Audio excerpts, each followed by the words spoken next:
الحمد لله نحمده ونستعينه ونستغفره ونستهديه ونعوذ بالله من شرور أنفسنا وسيئات أعمالنا من يهده الله فلا مضل له ومن يضلل فلا هادي له ونشهد أن لا إله إلا الله وحده لا شريك له وأن محمدا عبده ورسوله صلى الله عليه وآله وسلم. نحن مع حديثنا السادس عشر. Nous sommes avec notre 16e hadith de Al-Arba'in An-Nawawiyya. Il concerne le hadith dans lequel Nabi sallallahu alayhi wa sallam, bien ce qu'on attribue au prophète sallam, il dit à un homme, dans une version Abi Huraira, La taghdab, ne te mets pas en colère, 3 fois.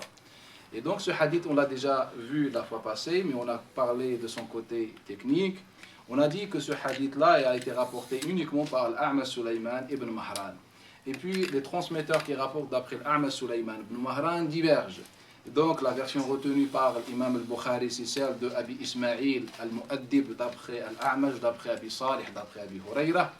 Les autres transmetteurs comme al-Fudayl ibn Iyad, comme Shayban, comme Abu Muawiyah, Muhammad ibn Khazim, chacun livre une version. Donc il y en a qui disent d'après l'A'mash, d'après Abi Salih, d'après Abi Huraira, d'autres d'après l'A'mash, d'après Abi Salih, d'après Abi Sa'id al-Khudri, d'autres d'après l'A'mash, d'après Abi Salih, d'après Jabir et Abi Huraira. La version de Abu Muawiyah Muhammad ibn Khazim dit d'après l'A'mash, d'après Jami' ibn Shaddad, d'après Kulthum al-Khuza'i. C'est pour ça qu'on a dit que l'authenticité de ce hadith-là n'est pas retenue. Pour quelle raison? Car celui qui mémorise bien, pour plusieurs raisons. La première raison, c'est que les élèves de l'A'mash divergent sur la source de l'imam al-A'mash. Deuxième chose, c'est que tout simplement Abu Muawiyah Muhammad ibn Khazim, qui est parmi cette liste le plus fiable, nous dit en fait ce n'est pas d'après Abi Salih, il nous dit plutôt d'après l'A'mash, d'après Jami' ibn Shaddad, d'après Kulthum al-Khuza'i. Kulthum al-Khuza'i n'est pas un compagnon, donc le hadith on ne peut en aucun cas l'attribuer au prophète sallallahu alayhi wa sallam. Mais rappelez-vous, on a dit que le sens du hadith, le fait que l'islam appelle à la maîtrise et au contrôle de la colère, cela était islamiquement existant. C'est-à-dire qu'on a le Coran al-Karim, on a d'autres hadiths du prophète sallallahu alayhi wa sallam dans lesquels le Nabi sallallahu alayhi wa sallam appelle les gens à maîtriser leur colère. Mais ce hadith-là en particulier, on ne peut pas l'attribuer au prophète sallallahu alayhi wa sallam. Et d'ailleurs, ce hadith-là contredit légèrement le Coran al-Karim. Car Allah Ta'ala, il dit وَإِذَا مَا غَضِبُوهُمْ يَغْفِرُونَ.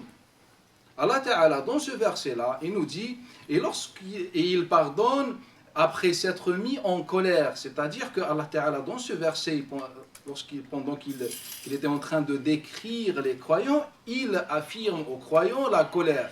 C'est que les croyants peuvent tomber dans la colère, car la colère, c'est une nature humaine. Mais qu'est-ce qu'ils font? Ils pardonnent. Alors que ce hadith-là, il nous dit, la taghdab, ne te mets pas en colère. Donc il est impossible à réaliser ce hadith-là. Donc, il est à la fois faible, mais est également contradictoire au Coran, ou bien contredit le Coran al-Karim. Mais la question de la colère a été beaucoup abordée dans les assises, dans les conférences, dans les prêches, etc. Mais notre objectif, nous, c'est d'apporter quelque chose. En fait, d'essayer de lire la colère en islam autrement. Pour votre culture générale, dans le Coran al-Karim, Allah Ta'ala affirme la colère à 2 prophètes et messagers. 2 prophètes et messagers. Allah Ta'ala nous parle, nous raconte qu'ils sont tombés dans la colère. Le premier, c'est Yunus alayhi salatu wassalam, et le deuxième, c'est Moussa alayhi salatu wassalam. Donc, sachant que Allah Ta'ala, à travers les récits de ces messagers, de ces hommes, il voulait nous enseigner, nous éduquer et nous laisser un modèle à suivre. Allah Ta'ala a parlé de Yunus alayhi salatu wassalam. Et d'ailleurs, même par rapport à cela, il a conseillé à son messager de ne pas être comme l'homme au poisson. Ce qu'Allah Ta'ala dit au prophète sallallahu alayhi wa sallam. On commence le début de l'histoire pour comprendre un peu cette colère et la vision coranique sur cette colère-là, celle de Yunus alayhi salatu wassalam. Allah Ta'ala dit وَذَنُّونَ إِذْ ذَهَبَ مُغَاضِبًا. Allah Ta'ala nous dit dans le sens, Ya Muhammad, ô musulmans, rappelez-vous, lorsque Dhannoun est parti, Mughadiban. Donc Mughadiban sous-entend qu'il y a 2 parties. Mughadiban vient du fi'l, du verbe ghadaba. Et donc il y a 2 parties. Donc la première partie c'est Yunus alayhi salam, Deuxième, c'est son peuple. إِذْ ذَهَبَ مُغَاضِبًا, c'est-à-dire il est parti en colère après ou à cause, suite à la réaction de son peuple. فَنَادَ فِي الظُّلُمَاتِ فَظَنَّ أَن لَّن نَّقْدِرَ عَلَيْهِ فَنَادَ فِي الظُّلُمَاتِ أَن لَّا إِلَهَ إِلَّا اللَّهُ. Et donc Allah Ta'ala dans ce verset affirme, il nous dit que Yunus alayhi wassalam a eu un problème avec son peuple. Et ce problème-là l'a mis dans la colère. Et donc il est parti dans cet état, en pensant qu'on n'allait pas le mettre en épreuve. Mais heureusement qu'il s'est rendu compte et il a demandé dans les ténèbres, dans le dhulumat, à Allah Ta'ala le pardon. Donc il a demandé le pardon. Donc Allah Ta'ala va dire quoi au prophète sallallahu alayhi wa sallam? Car c'est un récit qui concerne Moussa Yunus alayhi salam, mais que pour nous ce récit est une éducation, est un enseignement. Allah Ta'ala il dit فَاصْبِرْ لِحُكْمِ رَبِّكَ وَلَا تَكُنْ كَصَاحِبِ الْحُوتِ. Allah Ta'ala il dit endure, Muhammad sallallahu alayhi wa sallam, endure avec patience et ne sois pas comme l'homme au poisson. Ne sois pas comme l'homme au poisson. Il y a une question pertinente. Qu'est-ce que ça veut dire endure avec patience le hukm, le jugement, traduction apparente, de ton Seigneur? Sachant que cet ordre-là est répété avec des différents prophètes et messagers. Prenez l'exemple de Nuh alayhi salatu wassalam. وَاصْبِرْ لِحُكْمِ رَبِّكَ فَإِنَّكَ بِأَعْيُنِنَا. Endure avec patience le hukm de ton Seigneur, tu es sous nos yeux. C'est-à-dire qu'on est avec toi, on voit ce qui se passe. S'il y a une nécessité, un besoin, on est là à ton aide. Et donc Allah Ta'ala a dit à plusieurs prophètes et messagers, Isbir li hukmi rabbik. Et quand on prend hukm rabbika dans le Coran al-Karim, on déduit que hukm rabbik c'est la da'wa de ton Seigneur. Endure avec patience la da'wa, le prêche, la transmission. Car les messagers et les prophètes ont été envoyés pour accomplir cette tâche-là. Et c'est pour ça qu'ils s'appellent Rasoul et Nabi, prophète et messager. Et donc, mais Allah Ta'ala dit à son messager Muhammad sallallahu alayhi wa sallam, فاصبر لحكم ربك ولا تكن كصاحب الحوت إذ نادى وهو مكظوم. إذ نادى, lorsqu'il a appelé dans ces ténèbres-là, dans cet état psychologique, dans cette tristesse, dans ce rejet, dans cette colère. إذ نادى وهو مكظوم. لولا أن تداركه نعمة من ربك لنبذ بالعراء وهو مذموم. Si une rahma de ton Seigneur n'aurait pas été accordée à cet homme, à Yunus alayhi salatu wassalam, la nubida bil ara, il serait rejeté seul. Wahwa madhmoum, wahwa madhmoum, c'est-à-dire rejeté, c'est-à-dire maudit dans le sens là. Mais heureusement que la rahma d'Allah, la ni'ma d'Allah, la bienfaisance d'Allah, la grâce d'Allah Ta'ala était là pour celui qui est dans ce genre d'état. C'est-à-dire qu'il ne faut pas avoir une déception avec Allah Ta'ala. Il faut toujours garder l'espoir avec Allah Ta'ala. Mais qu'est-ce qu'Allah Ta'ala dit à la fin, ce qui est intéressant? Et ça peut nous corriger beaucoup de nos idées reçues sur les messagers et les prophètes. فَاشْتَبَاهُ رَبُّهُ فَجَعَلَهُ مِنَ الصَّالِحِينَ. فَاشْتَبَاهُ. Allah Ta'ala va utiliser al-fa, cette lettre de coordination. Pour quelle raison? En fait, al-fa est utilisé en langue arabe pour expliciter. C'est l'utilisation la plus fondamentale. Ce n'est pas que pour l'ordre, comme beaucoup de savants de grammaire prétendent, mais l'utilisation la plus fondamentale de cette lettre, de ce harf, al-fa, en fait, c'est pour expliquer. Pour expliquer. C'est comme si je dis tawadda'a fulan faghasal. Un tel a fait les ablutions, faghasala wajhahu, etc. Je commence à expliquer comment faire les ablutions. Bref, en langue arabe, alpha est utilisé surtout dans ce sens-là. Donc, qu'est-ce qu'Allah Ta'ala va nous dire? Qu'est-ce qu'Allah Ta'ala est en train de dire dans ce verset? Il nous dit fajtabahu. Jtabahu, c'est élevé, c'est choisi, il a élu. Mais en quel moment? Car nous, les musulmans, quand vous demandez aux musulmans ce qu'on enseigne dans la croyance, et malheureusement, car ce n'est pas représentatif, ça ne reflète pas la vision coranique, c'est qu'on dit aux gens, écoutez, les messagers sont des gens ma'soum, qui n'ont jamais commis de péché. Et ça ne corrige pas avec le Coran al-Karim. Car vous allez nous retrouver à chaque fois défendre cette théorie. Car lorsqu'on prend les récits des prophètes dans le Coran al-Karim, on voit que souvent, beaucoup de fois, Allah reproche des choses aux prophètes. Et donc les savants, qu'est-ce qu'ils ont fait? Ils ont essayé de qualifier autrement ces actes. Lorsque Moussa alayhi salatu wassalam va assassiner son ennemi, façon de parler, ce n'est pas son ennemi, c'est l'ennemi d'un partisan à Moussa alayhi salam. Comme dans Surat al-Qasas. Lorsque son soutien, son partisan l'a appelé pour l'aider contre son ennemi, ils étaient en bagarre, en train de se bagarrer. Et Moussa alayhi salam passe, il voit un partisan à lui en train de lutter contre un ennemi. Un proche de Pharaon, un suiveur ou un citoyen dans le régime de Pharaon, dans l'état de Pharaon. Qu'est-ce qu'il a fait Moussa alayhi salam? Il l'a tué. Comment Allah Ta'ala a qualifié cet acte? Il a dit min amali shaytan. Et qu'est-ce qu'il a fait Moussa alayhi salam? Fastaghfar, il a demandé à Allah Ta'ala le pardon. Si Allah Ta'ala te dit c'est un acte de shaytan, comment tu oses dire que non, en fait, ce n'est pas un péché? Il te dit c'est l'acte de shaytan, qu'est-ce que tu veux de plus? Et si Moussa alayhi salam demande le pardon, ça veut dire quoi? Que Moussa reconnaît l'erreur, reconnaît le péché. Et donc, on a Allah Ta'ala qui décrit, et il nous dit dans le Coran al-Karim, il affirme dans le Coran que c'est un acte de shaitan. On a Moussa alayhi salam qui fait la tauba, il demande le pardon, et toi tu viens me dire, écoutez, ce n'est pas un péché, les prophètes ne peuvent pas faire un péché, les péchés. Mais là, on a quoi devant nous? Aujourd'hui, on traite ceux qui assassinent les autres, on les traite d'égarés, de leurs actes de barbarie, etc. On s'amuse à passer notre journée à les accuser. Mais nous, on fait le contraire, on reflète le contraire. On dit que Moussa alayhi salam a tué quelqu'un gratuitement sans recevoir l'ordre divin. C'est comme ça, sans justification, sans justifier son acte-là. Gratuitement, il le tue. Et Allah Ta'ala appelle cet acte-là un acte de shaitan. Moussa reconnaît et il est conscient après, il fait la tauba. Et donc, et nous on dit non, en fait, ce n'était pas un péché. Tuer quelqu'un, ce n'est pas un péché depuis quand? Alors que le fils de Adam alayhi salam a mérité la malédiction divine jusqu'au jugement dernier. Il portera les péchés des autres jusqu'au jugement dernier. Et toi, tu viens me dire, ce n'est pas un péché. Juste pour quelle raison? Pour soutenir ta vision des choses. Non, c'est un péché.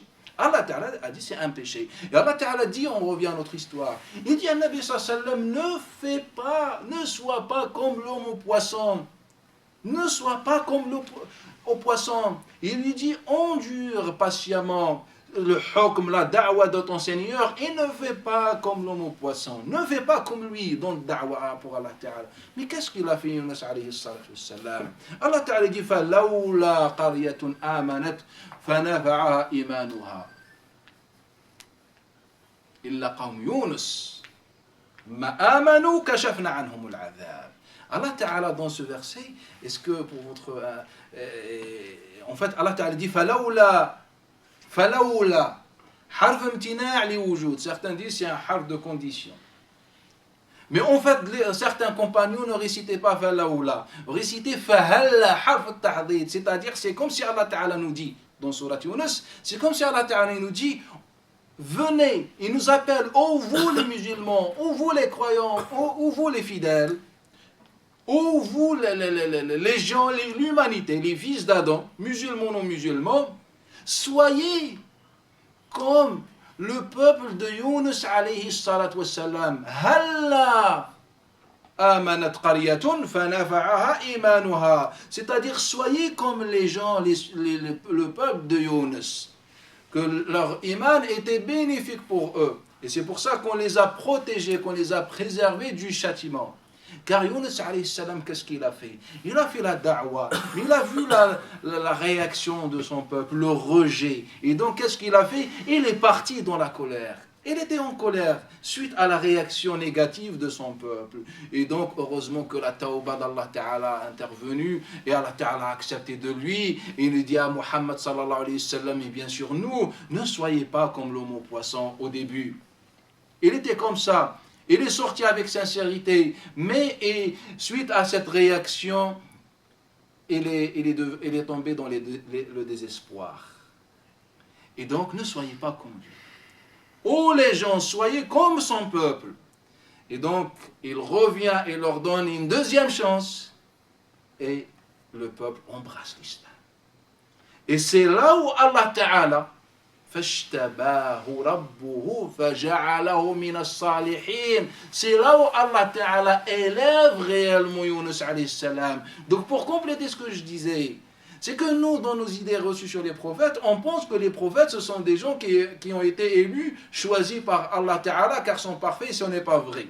Au contraire, Allah Ta'ala, en fait, le message d'Allah Ta'ala, c'est un message pratique, réaliste et concret. Allah Ta'ala voulait tout simplement, à chaque génération, à chaque moment, de chaque peuple, dans chaque endroit, choisir quelqu'un comme nous, qui mange comme nous, qui va au marché comme nous, qui dort comme nous, qui fait nos erreurs, qui est comme nous, qui se marie avec des femmes parmi nous.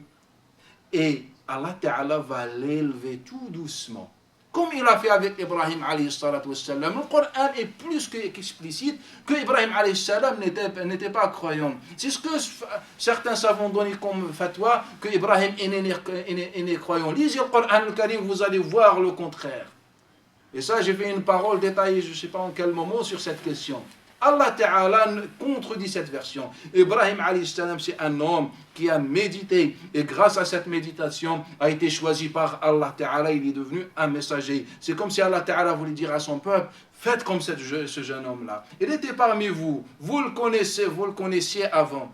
Et regardez comment il s'est transformé grâce à la réflexion et la méditation. Faites comme lui. On a Yunus alayhi salam. Faites comme lui au début, comment il n'était pas endurant, comment il n'était pas patient. Regardez la transformation. Faites comme Moussa alayhi salam, cet homme qui a fait des erreurs, mais il a changé. Allah Ta'ala l'a élevé, l'a éduqué. En fait, c'est un exemple concret.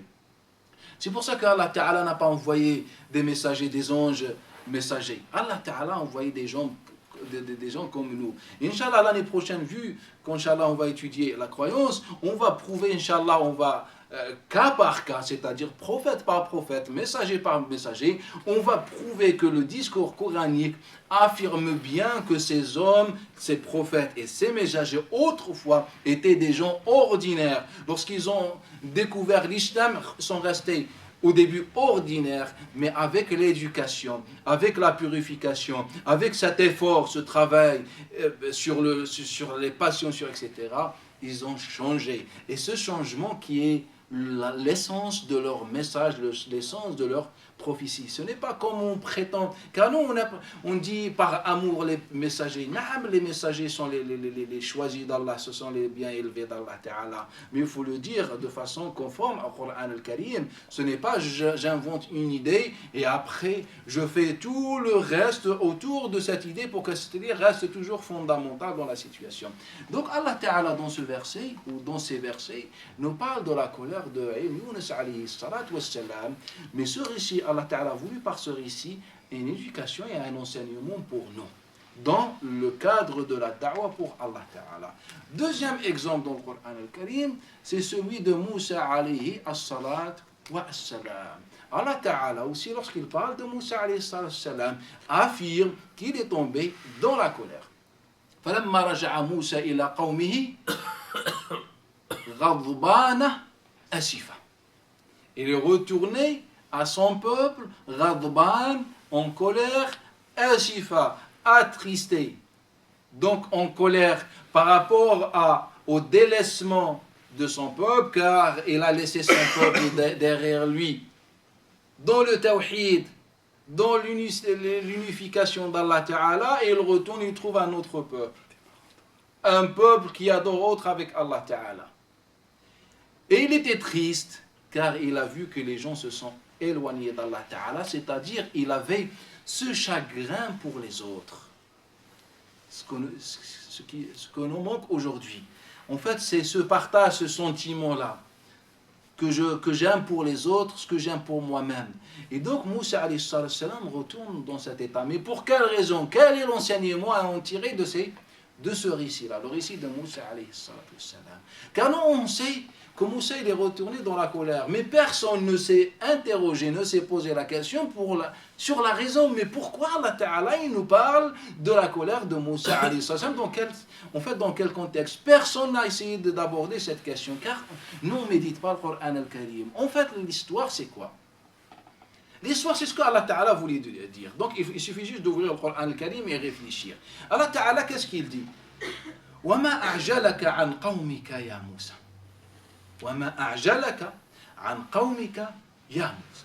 Ya Moussa, pourquoi tu es venu en précipitation, avant l'heure, et tu as laissé ton peuple derrière toi? C'est ce que Allah Ta'ala pose comme question à Moussa alayhi salam. Pourquoi tu es venu avant le rendez-vous? وَمَا أَعْجَلَكَ عَنْ قَوْمِكَ يَا مُوسَى. Disait surat Taha. قَالَ هُمُ أُولَٰئِ عَلَىٰ أَثَرِ. Oh mon Seigneur, hum أُولَٰئِ عَلَىٰ أَثَرِ. Mon peuple est sur mes traces, sur mes pas.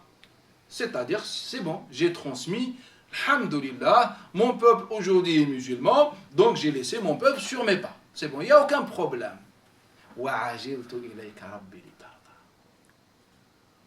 Deux choses. Pourquoi je suis venu avant l'heure, ya Allah? La première chose, c'est que mon peuple est sur mes pas. La deuxième chose, j'ai hâté comme ça pour que je gagne et j'obtienne ton agrément. Pour que tu sois satisfait. Et donc là, on a un da'i ilallah, un prophète, un leader, qui est venu avant son rendez-vous, avant l'heure, car il s'est assuré que son peuple était musulman et qu'il avait accompli le travail, et il voulait juste l'agrément d'Allah. قال فإنا قد فتنا قومك من بعدك وأضلهم السامرين. Toujours la même lettre, le même harf revient. فإنا.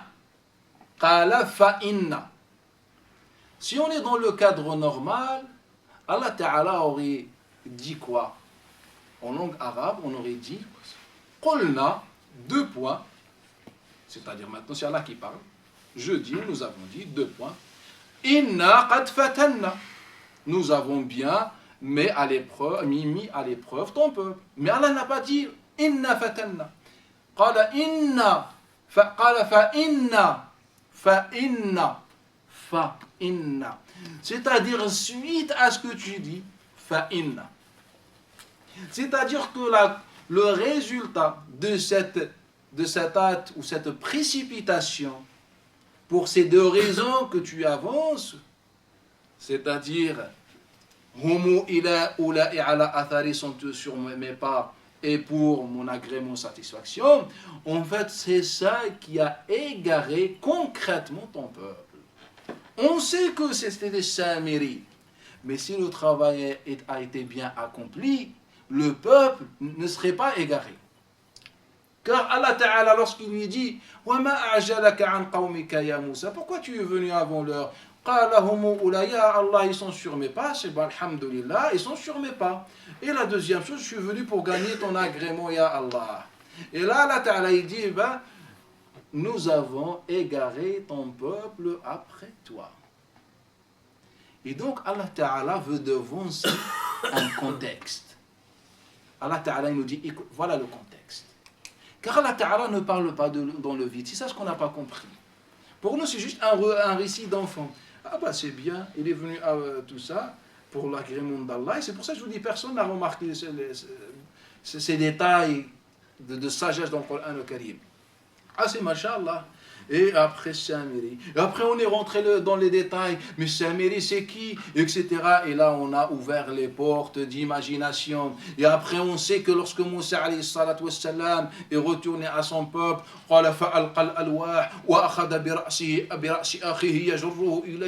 a, est-ce que vous savez la question qui a provoqué la plus grande divergence dans le récit, dans ce petit détail sur le récit de Moussa alayhi salam? En fait, c'est la matière de ces tablettes, de ces manuscrits.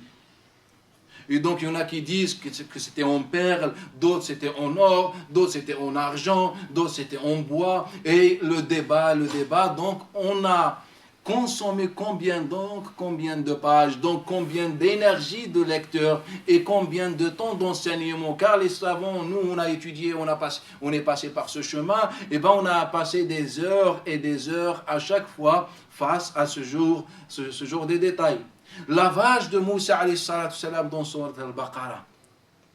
Quelle a été sa nature, sa valeur, on a l'équivalent de son poids en or, etc. Mais qui nous a raconté ces mensonges? En fait, on a importé ces mensonges et ces mensonges se sont transformés en enseignement. Et c'est ça ce qu'on enseigne aujourd'hui. Et depuis des siècles et des siècles. Allah Ta'ala, écoutez, ce n'est pas compliqué. Allah et sa majesté, Allah et sa sagesse voulait nous avancer un contexte. Il voulait nous dire, mettez vos doigts sur ce contexte. Car Allah Ta'ala, il sait de quoi il parle. Il dit, pourquoi tu es venu avant l'heure, ya Moussa? Donc la question, c'est ça le contexte qu'Allah Ta'ala veut préciser. Ya Allah, je suis venu car mon peuple est bien sûr mes traces, mes pas, et je suis venu pour ton agrément. Et il nous dit, fa'inna, la conclusion, le fa. C'est pour nous dire la conclusion, la suite. En fait, la suite de ça, les conséquences de cela, c'est l'égarement de ton peuple. C'est pour ça Allah Ta'ala veut nous dire tout simplement que la cause de toute cette colère, c'est que Moussa alayhi salam n'a pas respecté l'engagement. Si Allah Ta'ala te demande de faire quelque chose, fais-le comme il le demande. Ne rajoute pas rien. On rentre dans le fanatisme. Allah Ta'ala te dit, viens à 17h, ne viens pas à 16h55. Viens à 17h, tu ne connais pas mieux que Allah Ta'ala. Allah Ta'ala a fixé avec son messager un rendez-vous dans la vallée sacrée. Moussa alayhi salam, en pensant, gagner l'agrément d'Allah, il vient avant l'heure. Allah Ta'ala nous dit non. Le subh, c'est à 5h du matin, ne le fait pas à 4h55. Allah Ta'ala te dit, fais les choses comme ça, ne rajoute pas. Et c'est ça la porte du fanatisme et le radicalisme en islam et dans toutes les religions. C'est ça le problème des religieux.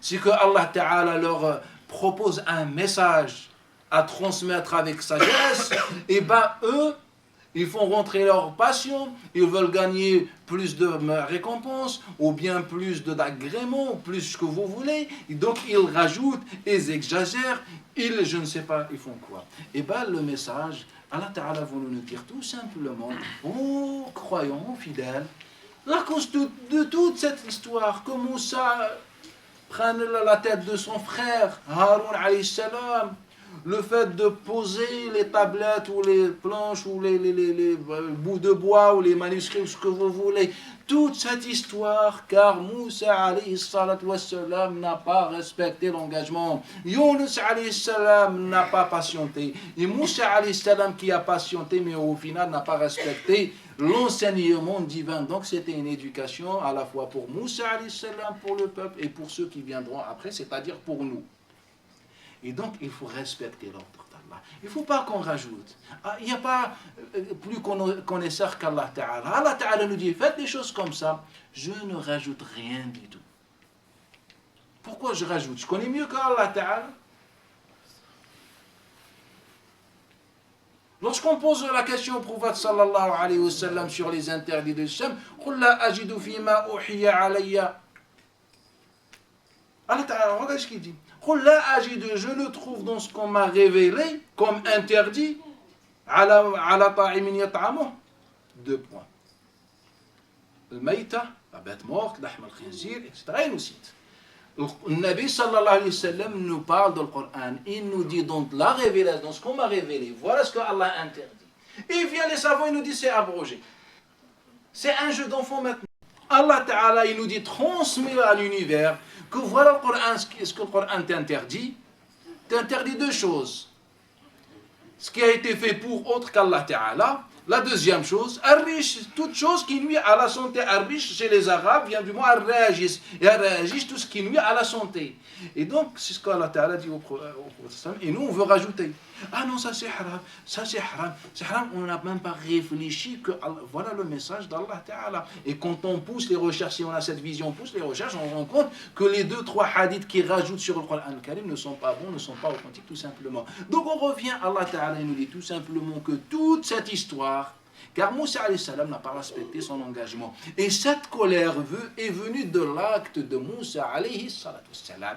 En fait, Allah Ta'ala nous donne des méthodes concrètes pour qu'on réforme notre nafs et on nettoie notre nafs des conséquences de la colère.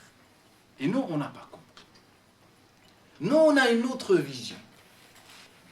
Nous, on a une autre vision. Allah Ta'ala, lorsqu'il parle de la colère, il nous dit وَإِذَا خَاطَبَهُمُ الْجَاهِلُونَ قَالُوا سَلَامًا خُذُ الْعَفْوَ وَأْمُرْ بِالْعُرْفِ وَأَعْرِضْ عَنِ الْجَاهِلِينَ. Allah Ta'ala, dans le contexte de la colère, il nous dit أَعْرِضْ عَنِ الْجَاهِلِينَ خَاطَبَهُمُ الْجَاهِلُونَ قَالُوا سَلَامًا. Pourquoi Allah Ta'ala, dans les deux fois où il parle de la colère, il utilise le mot les ignorants? Pour quelle raison? En fait, pour te dire tout simplement, tu veux lutter contre la colère, c'est-à-dire tu veux contrôler ta colère, c'est facile. Il faut que tu saches, tu connaisses la personne qui est face à toi. Si quelqu'un t'insulte, l'homme a tendance de se mettre en colère, il est colérique, c'est la nature. Et bien tout simplement, Allah Ta'ala dit, mais suppose que tu es persuadé et convaincu que la personne est jahil. Son insulte, elle devient comme ça. C'est comme si je passe près d'un fou, un malade mental, et il m'insulte, je dis, bah, qu'Allah même te guérisse. C'est bon, le pauvre, il est malade.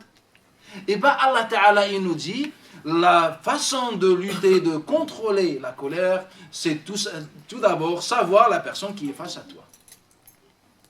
Et bien c'est pour ça qu'Allah Ta'ala vous dit, وَأَعْرِضْ عَنِ الْجَاهِلِينَ. Évite les ignorants. Et quand les jahils, les ignorants te disent quelque chose d'insultant, je ne sais pas, salama, paye.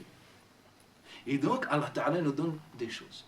Lorsque le Nabi sallallahu alayhi wa sallam, comme rapporte le Bukhari d'après Humayd, d'après Anas ibn Malik, lorsque Aïcha casse devant tout le monde l'assiette, lorsque Aïcha se met, elle est dans sa jalousie, qu'est-ce que le Nabi sallallahu alayhi wa sallam? Imaginez que nous les hommes, on est assis, des invités étrangers avec nous, et une épouse, un homme présent, vient casser devant tout le monde. Les gens vont dire quoi? C'est elle qui décide, il n'a pas de personnalité, c'est un peu heureux, guidé par sa femme, c'est ça. Et donc la colère et la colère. Et après on ne parle même pas des conséquences, c'est la suite. Et bien le Nabi sallallahu alayhi wa sallam a appliqué le Coran. Kan khuluq le Coran. La moralité de Nabi sur le Coran. Il nous a dit, Innaha ummukum ghalat. C'est votre mère, elle est jalouse. Donc je comprends la personne qui est face à moi. Elle n'a pas fait ça car elle me déteste. Elle ne m'a pas fait ça car elle veut me faire du mal, me fait chantage. C'est tout simplement car tellement elle-même, elle est jalouse. Et donc je regarde avec cet œil positif. Et là, Nabi sallallahu alayhi wa sallam a surmonté cette colère. Et c'est devenu même une blague. Les gens rigolaient et on a mangé tous ensemble en toute sérénité. Car Nabi sallallahu alayhi wa sallam voulait nous dire tout simplement, voyez Aïcha, voyez vos épouses comme des femmes qui vous aiment. Et elles font une bêtise.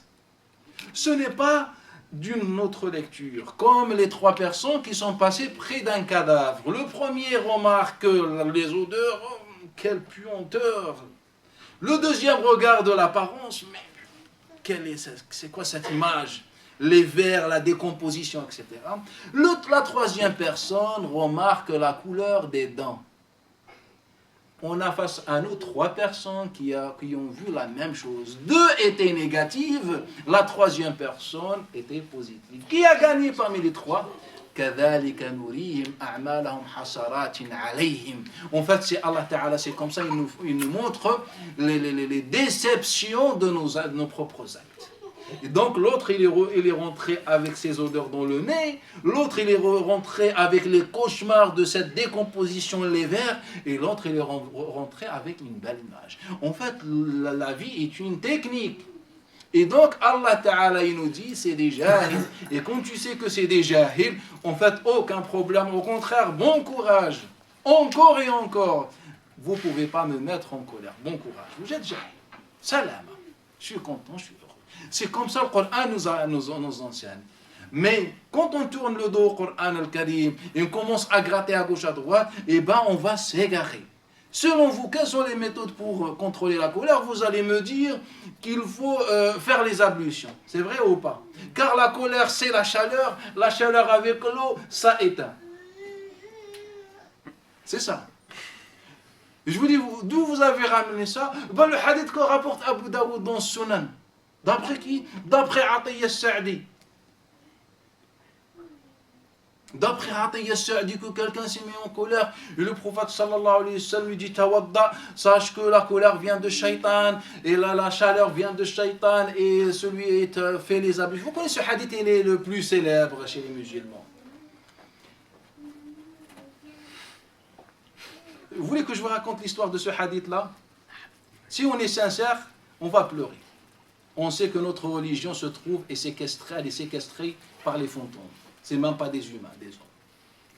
Je vais vous raconter quelque chose par rapport à ce hadith-là. Ce hadith-là, si vous ouvrez, je ne sais pas, Ahmad, Musnad Ahmad ou Abu Daoud, vous allez trouver quoi? Il est rapporté par, écoutez attentivement, car peut-être juste un hadith peut vous changer votre vie.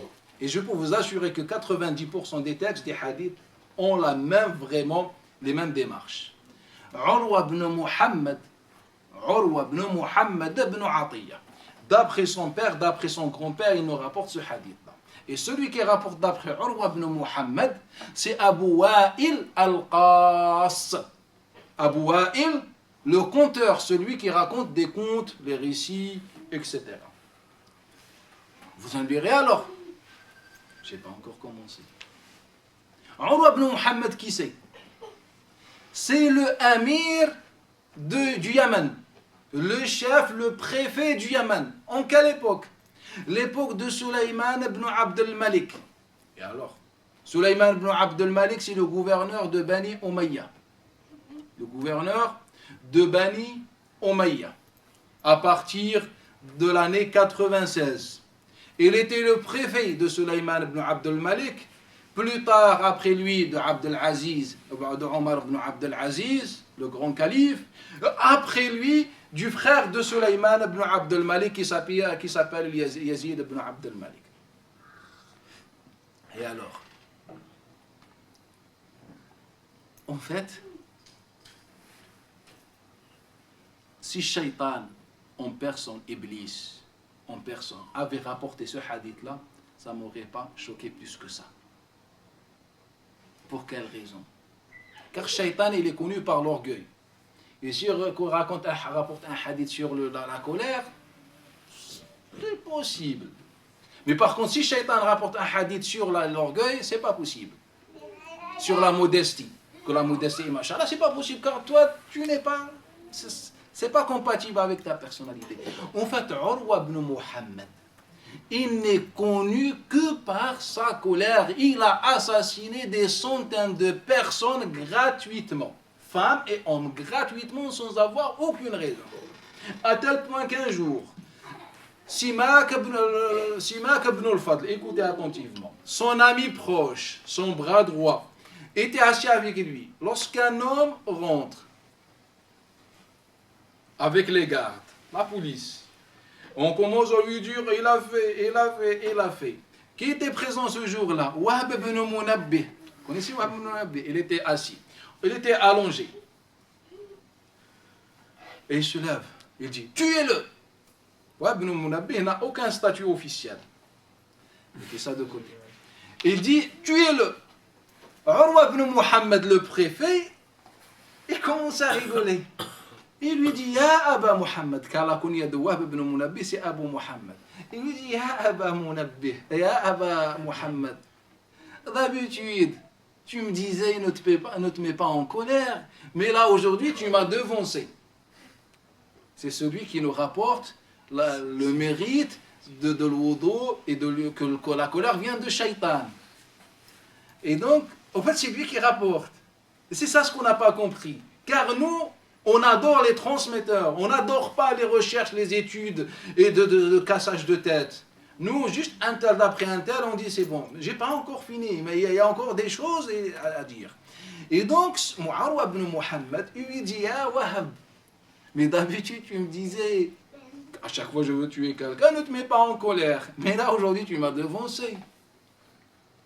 Pensez-vous que Urwa ibn Muhammad, qui atteste déjà que lui, tout le temps, il est en colère, pensez-vous qu'il est capable de rapporter devant tout le monde un hadith, alors qu'il est pervers en plus? Il a un passé noir. Pensez-vous qu'il est capable de rapporter tout simplement, avec tout ce froid, un hadith qui dit que la colère vient de Shaitan et pour lutter contre la colère, c'est les ablutions? Pensez-vous que c'est possible?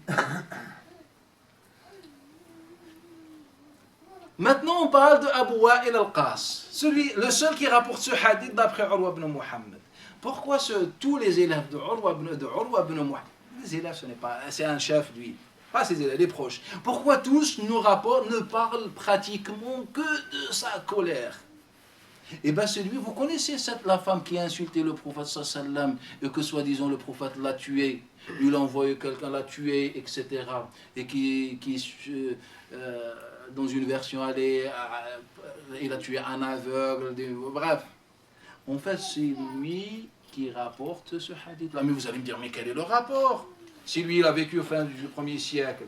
En fait, c'est Simak ibn al-Fadl qui rapporte ce hadith-là, comme rapporte Abdurrazzaq San'ani dans le Musannaf d'après Simak ibn al-Fadl, d'après Urwa ibn Muhammad. Simak ibn al-Fadl, lui, était le cheikh de Ikrima. Et c'est Ikrima qui rapporte ce hadith-là d'après le Nabi sallallahu alayhi wa sallam. Les gens de Sunan, Abu Daoud, Al-Nasai, etc., tous rapportent l'histoire de l'assassinat de cette femme. D'après qui? D'après Ikrima. Il vient à Uthman al-Shahham et nous dit d'après Ikrima. Puis les élèves de Uthman al-Shahham divergent. Il y en a qui disent d'après Ikrima, d'après la chaîne connue, d'autres ils disent c'est d'après Ikrima uniquement. En fait, Ikrima a rapporté ce hadith-là sans donner le nom du compagnon, car il le rapporte d'après Simak ibn al-Fadl, d'après Urwa ibn Muhammad. Donc, lorsque le petit muhaddith, le cheikh du hadith, lit le hadith, pour lui c'est un hadith, il va aller chercher les livres des transmetteurs. Mais si tu ne connais pas même la longueur des ongles des transmetteurs, je te conseille de rester chez toi. La question, ce n'est pas juste de fouiller dans les livres. Ça, même l'un de Abi Hanifa peut le faire. Ikrima qui est dans le Koufa, en fait, il a importé ce hadith-là du Yaman, des centaines ou des milliers de kilomètres. Des centaines de kilomètres. Et donc, c'est Simak ibn al-Fadl qui rapporte ça d'après le chef de Bani Umayya pour qu'il justifie les assassinats, car il assassine tout le monde gratuitement. Et quand on voulait parler d'assassiner les femmes, il leur a donné ce hadith-là. Et donc, Simak ibn al-Fadl, c'est le cheikh de Ikrima. Ikrima qui est dans le Koufa va rapporter ce hadith-là. Mais il ne va pas donner la source, car il sait que la source n'est pas fiable. Donc il va juste se taire. Il vient les transmetteurs plus tard. Et bien tout simplement, si on a Ikrima, on a les chouïrs de Ikrima, c'est Abdullah ibn Abbas et encore. Et ça donne une chaîne de transmission nouvelle. Alors que non, en fait, c'est Simak ibn al-Fadl d'après Urwa ibn Muhammad. Donc on revient. Qui est ce Abu Wa'il? Je ne sais pas, vous me suivez, je pense. Et donc, qui est Abu Wa'il al-Qas? En fait, qu'est-ce que le Qas? Al-Qas, c'est celui qui est dans après Subh et après l'Asr, raconte des récits. Le paradis, l'enfer, un homme de Bani Israël a fait. Voilà les récits pour augmenter l'iman. En fait, ce travail était une décision officielle de l'État. Imam Ibn Asakir, Ahmed ibn Hanbal dans le Musnad, nous rapporte d'après Roudayf un petit compagnon. Hudayfa ibn al-Harith, qu'un jour, il croise Sulayman ibn Abd al-Malik. Ou Abd al-Malik ibn Marwan, astaghfirullah, le père. Abd al-Malik ibn Marwan, il lui dit, Ya Hudayf, dites au moi alhamdulillah, grâce à nous, wada'na lakum, nous avons mis après Subh et après l'Asr, al-Qasas. Grâce à nous, les Omeyyades, l'État, le régime, vous avez ces contes, vous écoutez ces rappels après Subh et après l'Asr, mais vous allez dire que c'est Masha'Allah le rappel. En fait, ce n'est pas le rappel qui est voulu. C'est ce qui est derrière le rappel. Sinon, comment expliquez-vous que l'ensemble des compagnons étaient contre ce genre de rappel? Mais vous allez me dire, c'est un rappel. Pour vous, aujourd'hui, c'est un rappel. Comme quelqu'un vient nous faire un rappel. C'est un rappel, mais autrefois, ce n'était pas un rappel. Sinon, comment expliquez-vous que l'ensemble des compagnons étaient contre ça? Abdur Razzaq, d'après Ma'mar, d'après Zuhri, d'après Salim, d'après Abdullah ibn Omar, que parfois on croisait Abdullah ibn Omar sortir comme ça de la mosquée. On lui dit, qu'est-ce qui se passe, ya ibn Omar? Il dit, il y a quelqu'un, un qas, qui est en train de faire un rappel. Darda, qui est de Sham, elle faisait la malédiction pour ceux qui font al-Qasas. Hudayfa ibn Harith, dans cet exemple, qu'est-ce qu'il va lui dire? Il a dit, je remercie Allah Ta'ala pour vos innovations, pour vos bid'ah, c'est ça? Tu veux que je dise alhamdulillah par rapport à tes bid'ah? L'ensemble, Ibn Abbas était contre, Ibn Mas'ud était contre, Ibn Mas'ud c'est relativement ancien. Bref, les compagnons à cette époque-là étaient contre le conte, car ils avaient compris que le régime a mis ça en place pour séquestrer la réflexion de l'homme. Pour que les gens ne réfléchissent pas, pour qu'on vive tout le temps avec les mythologies, avec les légendes, comme aujourd'hui. Comme le pauvre Abu Hanifa. Abu Hanifa, sa mère ne lui posait même pas la question sur comment prier ou comment je ne sais pas faire quoi. Car elle ne faisait pas confiance à Abu Hanifa, le grand cheikh de l'islam. Elle demandait à un vulgaire conteur de la mosquée, un jeune homme qui racontait n'importe quoi à son époque. Et lui, qu'est-ce qu'il faisait, ce jeune homme? Discrètement, il allait voir Abu Hanifa, lui poser la question. Et après, il apportait la réponse à la mère de Abi Hanifa. Car nous, ils ont habitué nos raisons à ce monde imaginaire inexistant. Car aujourd'hui, tout ce que je suis en train de dire, ça vous casse la tête. Mais Abu Wa'il, Urwa ibn Muhammad, etc. Avec toute l'importance qu'il a, mais ça casse la tête. Mais si je change, imagine, j'appuie sur un bouton et je change. Et je vais le faire, bismillah. Il y avait un homme à l'époque de Salaf qui s'appelle Ahmed ibn Miskin et qui était sorti avec un pieu. L'histoire dans laquelle il pêche un poisson, il revient, il pêche un gros poisson. Et donc, Ahmed ibn Miskin dit à cet homme, regarde, masha'Allah, un grand poisson. Il lui dit, je te donne une part. Il lui dit, cet homme, ce pieu, il dit, si tu me donnes une part, et bien tout simplement, ce dua n'est plus accepté. Car moi je fais ça pour Allah. Ahmed Miskin rentre avec son poisson, il croise une vieille dame, avec des orphelins, des enfants à sa charge, en train de pleurer, de famine.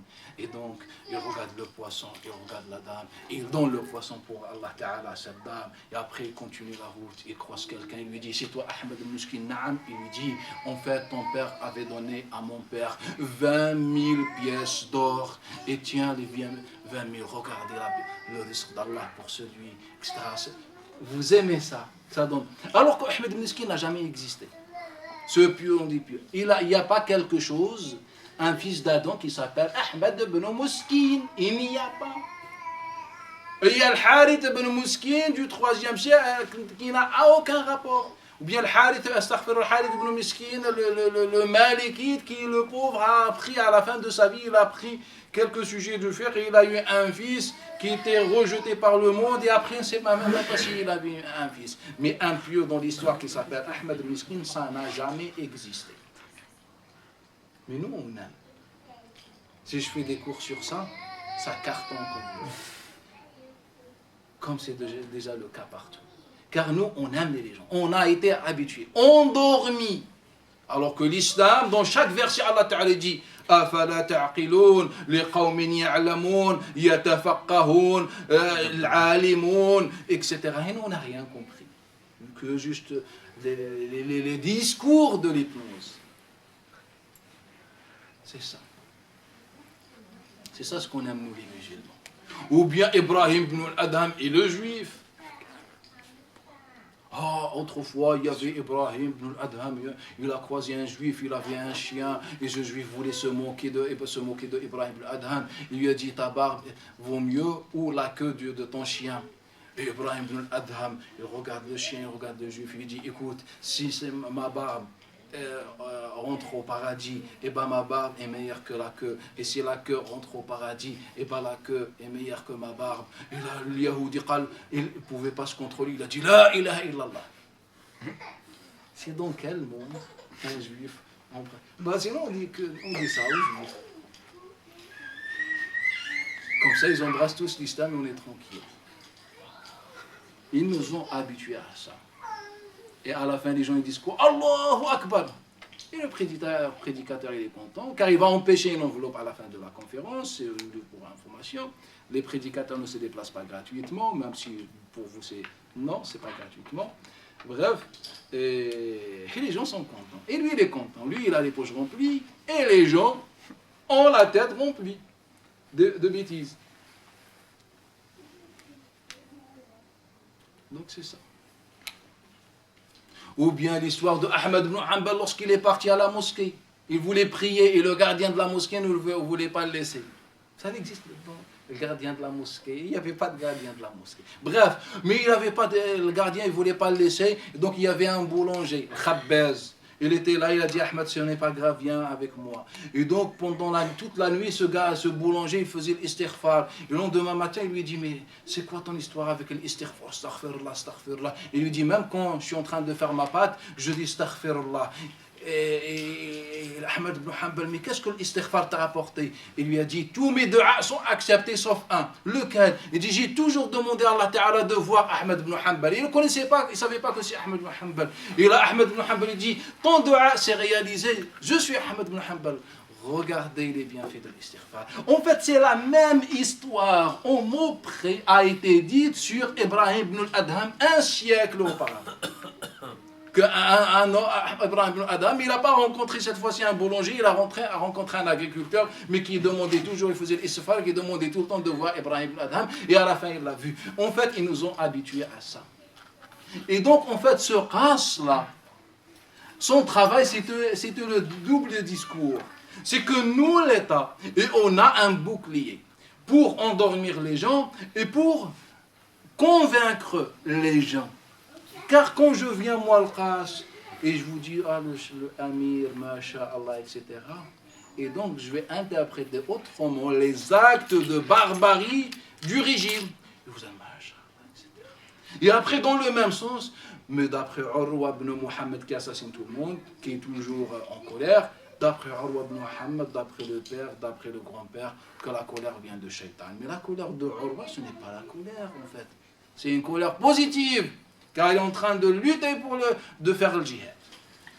Et c'est pour ça que le régime a veillé de rapprocher et d'être entouré par ses compteurs, par ses qassas, pour endormir, pour interpréter les actes du régime. Et c'est pour ça qu'on a Abu Wa'il al-Qas, contrairement aux autres proches de Urwa ibn Muhammad, nous rapporter un hadith sur Al-Wudu qui n'a jamais existé. Mais nous, ce hadith, on le trouve quand même dans les recueils célèbres, dans les sunan. Pour quelle raison?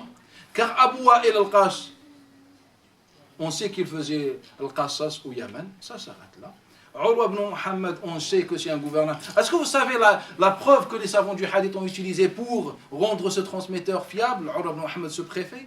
Le fait que Omar ibn Abdel Aziz a maintenu son poste pendant sa gouvernance. C'est-à-dire que Omar ibn Abdel Aziz est devenu un prophète. Lorsqu'il ne dit rien, donc c'est une preuve, un argument. Mais c'est quoi ce? Et donc c'est ça. D'après moi, son père, d'après le grand-père, il nous donne le hadith. Ou bien dans l'autre hadith qui nous dit qu'il faut changer la position. Tu te mets en colère, tu es debout, il faut s'asseoir. Non, ce n'est pas un hadith de Nabi sallallahu alayhi wa sallam. Nabi n'a jamais prononcé ce hadith-là. C'est ce que Daoud ibn Abi Hind rapportait d'après Bakr al-Muzani des siècles après le Nabi sallallahu alayhi wa sallam, ou des générations après le Nabi sallallahu alayhi wa sallam. Ce n'est pas un hadith. Il suffit juste qu'un seul transmetteur se trompe et il met un compagnon à la fin que le hadith devient authentique. Et d'ailleurs, même quand Abu Daoud a rapporté ce hadith, à la fin il nous dit non, en fait, ce n'est pas d'après Abu Daoud al-Ghifari, le hadith n'est pas bon. Vous voulez me dire quoi? Ou bien lorsque tu te mets en colère, lorsque l'un de vous est en colère, qu'il se taise. Ce hadith. C'est l'imagination de Layth ibn Abi Sulaym. Et les savants, ou bien les gens à son époque, l'appelaient le fou. Il appelait le fou. Comment je prends ma religion de la bouche d'un fou? C'est comme ça qu'on a délaissé le Coran al-Karim. Le Coran nous donne des choses concrètes. Le hadith réellement authentique de Nabi sallallahu alayhi wa sallam nous donne des choses concrètes. Et nous, on a laissé ce qui est solide, on a pris ce qu'un tel a rapporté, car juste un tel l'a rapporté, ou bien juste un tel l'a authentifié. C'est beaucoup plus compliqué que ça. Tenez bien au Coran al-Karim, et tenez bien à la vie du prophète sallallahu alayhi wa sallam, la vie concrète de Nabi sallallahu alayhi wa sallam. Sinon, autour de Nabi sallallahu alayhi wa sallam, si vous n'avez pas les vraies armes, je ne vous conseille même pas de rentrer dans les hadiths de Nabi sallallahu alayhi wa sallam, car tous ces hadiths-là se trouvent dans les recueils que vous connaissez célèbres, sans que je donne des exemples. Et tous ces hadiths-là, vous voyez que ça ne tient pas la route.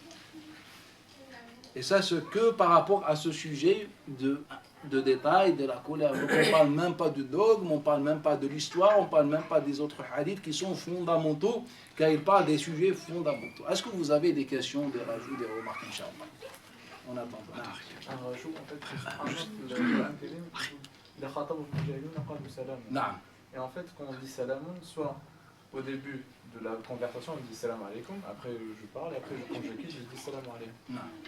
Lui, il a dit, il a khatab al-mujahidun. Ils ont commencé déjà à parler, c'est pas le premier salam, c'est pas le premier salam de bonjour. Il a khatab al-mujahidun qalu salam. Le dernier salam, c'est ça. Quand un jeune te parle, il faut quitter en fait la discussion. C'est-à-dire ils vont quitter en fait la conversation et ils disent salam alaikum.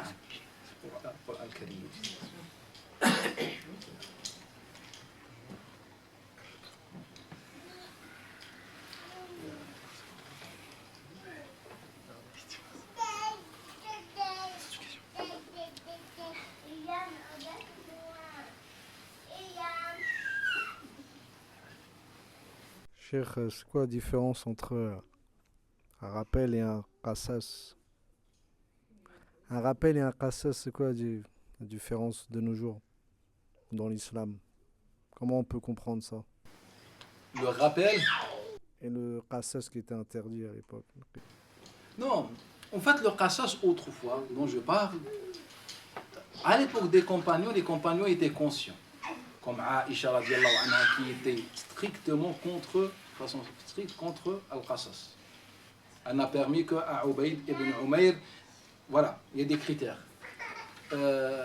Autrefois, ils étaient conscients. Et après, à la deuxième génération, à l'époque de Tabi'in, je pense que les Tabi'in n'étaient pas conscients de la situation. Pour eux, ils le considéraient comme bid'a. C'est pour ça qu'aujourd'hui, lorsque quelqu'un fait un rappel, et bien aujourd'hui, certaines tendances disent que c'est une innovation. En fait, qu'est-ce que cette tendance a fait? A repris les paroles des Tabi'in dans laquelle on parle de bid'a. En fait, on a fait deux erreurs. La première erreur, c'est qu'on a repris l'erreur de ces Tabi'in, l'erreur d'appellation. Pour les compagnons, ce n'était pas question bid'a. Pour les compagnons, ils avaient compris l'objectif politique derrière ça, car le rappel ne peut pas être une bid'a. Dire Allah Ta'ala ou dire Nabi Sallallahu ne peut pas être bid'a, c'est logique. Et donc, la première erreur, c'est qu'ils ont repris l'erreur de certains salafs qui ont parlé de ça, ou bien de tabi'in récents, comme style al-Awza'i ou al-Thawri qui sont venus plus tard. Et la deuxième erreur, c'est que lorsque tu dis une bid'a, tu dis que c'est interdit. En fait, en islam, l'islam c'est pratique et réaliste. Propose l'alternative. Quelle est l'alternative? Maintenant, moi je vous dis que ça c'est haram. Une chose haram. Mais il faut que je propose l'alternative. Le prophète sallallahu alayhi wa sallam, chez lui, utilisait une monnaie sur laquelle il y avait la croix et l'image de l'empereur perse. Ça c'est notoire. Car on avait deux monnaies. Bien, on avait trois. Une rare à la région de Nabi sallallahu alayhi wa sallam, la monnaie chinoise. Les deux monnaies utilisées à Mecca et à Médine, c'était dans l'ordre la monnaie de Rome, sur laquelle il y avait la croix, la Trinité. La deuxième monnaie, la monnaie irakienne des Perses, sur laquelle on tamponnait la photo du dieu de l'empereur persan. Le prophète l'a bien utilisé, comme rapporte Abdullah ibn Khalif al-Misri. Il est un compagnon. Bref, c'est notoire. Maintenant, est-ce que le prophète a interdit cette monnaie? Sachant qu'on a la certitude que le Nabi l'a bien utilisée chez lui ou acheté, etc. Comme nous, on utilise la monnaie. Car la monnaie, le dinar et le dirham, la pièce d'or et d'argent à l'époque de Nabi, c'est notoire. Elle est présente. Maintenant, est-ce que le prophète l'a interdite? Non. Est-ce que Abu Bakr l'a interdite? Non. Sinon, les gens seraient dans la catastrophe. Qui l'a interdit? Omar ibn Khattab. Pour quelle raison elle l'a interdit? En quel moment il l'a interdit? Lorsqu'il a tapé la monnaie islamique. Là, lorsqu'il a tapé la monnaie islamique, il aurait dit c'est haram. Eh bien, c'est haram d'utiliser une croix ou une image des autres, ou une photo des autres. C'est là où... En fait, c'est ça l'islam. C'est l'alternative. Quelle est la solution? Aujourd'hui, je dis haram, mais dans la solution. La solution, c'est les désinformations que tu fais chaque jour. Et donc, non, ça n'a aucun rapport. Le rappel d'aujourd'hui n'est pas le rappel à l'époque du régime. Ce n'est pas la même chose. On était dans une dimension politique, mais il faut comprendre pour qu'on mette le doigt sur les hadiths inventés. Aujourd'hui, le rappel est bénéfique pour tout le monde. Subhanak hamdik nashhadu an la ilaha illa anta astaghfiruka wa atubu ilayk.